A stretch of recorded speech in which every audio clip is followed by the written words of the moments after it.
Thank you all very much. Mr. Emmerich, if a college athlete is recruited and is given a scholarship and they get hurt in their first year or the summer before the playing season starts, is there any requirement that scholarship be continued? Yes, there is. First of all, Senator, thank you for the question. It's an important one. And yes, there is. A scholarship cannot be revoked for reasons of an injury. Okay. Mr. Radakovich, the problem that I'm trying to balance, there seems to be three buckets: basic rights. What are the best ways to take care of student athletes from all levels of skill? And what do you do with the premier players where there's going to be a lot of demand for their services? So what I worry about, Mr. Radakovich, if we don't do something and 50 states go off on their own way of doing business, you can have alumni or people associated with the school engaging in bidding wars in terms of, if you'll come to this school, I'll give you $5 million to sell cars for me. Is that a problem? Yes, Senator, I would believe that could be a problem. I think that we're looking at the idea of the premier student athletes having incredible opportunities to take advantage of the NIL opportunities that could be presented to them. But we must also understand that we need to create a level playing field as it relates to competition. The 50 different state laws would, in my opinion, just be very difficult to create that level playing field across the country. So I think that what we're asking Congress to do is help create whatever guidelines are there, whether it's the principles that the Autonomy 5 have put together or other information that would help create opportunities for student athletes to take advantage of their name, image, and likeness. Mr. Minton, when you say a small antitrust exemption, what do you mean by that?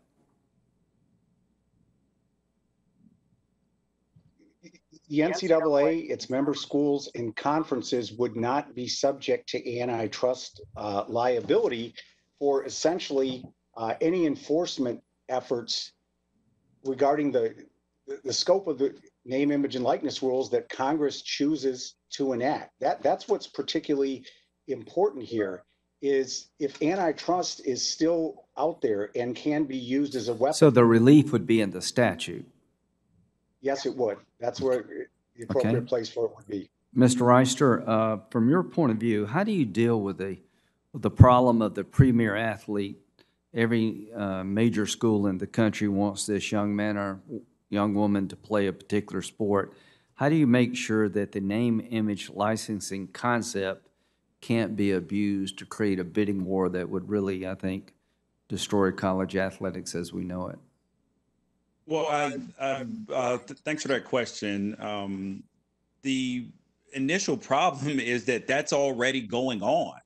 When you look at the University of Alabama, they have different resources than Alabama A&T. They have different resources.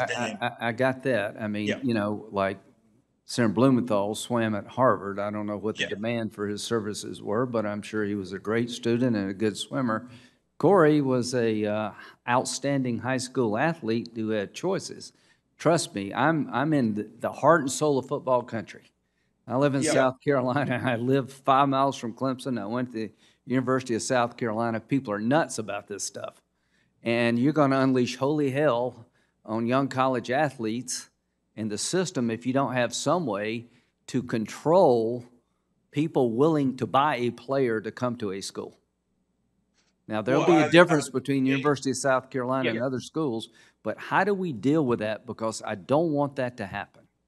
Well, I believe that that's where the compliance officers are definitely necessary within the universities, because you're going to get an idea pretty quickly of what the fair market value of your name, image, and likeness is, and having those registered agents and having those people to be able to vet those contracts, I think is the key, because you don't want the kids to be able to be taken advantage of. And I think that that's where the compliance officers at the universities are going to be very vital.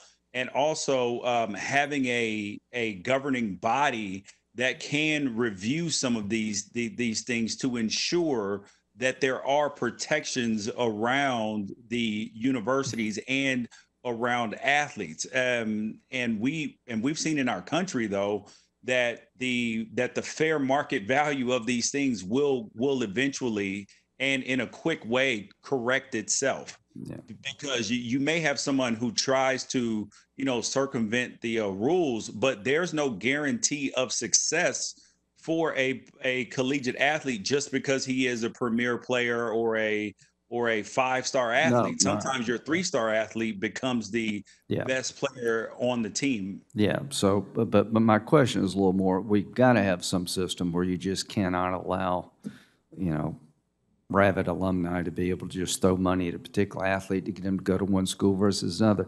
Dr. Ehrman, should the people regulating whatever Congress does, should that be an entity outside the NCAA? On this particular case around name, image, and likeness, I certainly think it should be. This conversation you're just having, I think, epitomizes the need for an independent entity that can in fact provide some monitoring. I understand the concerns, for example, around having these relationships be public and why that would be undesirable. But on the other hand, having them vetted simply by a compliance director at a university that's involved in the bidding war doesn't resolve that problem either. That's my concern. Somebody outside the system.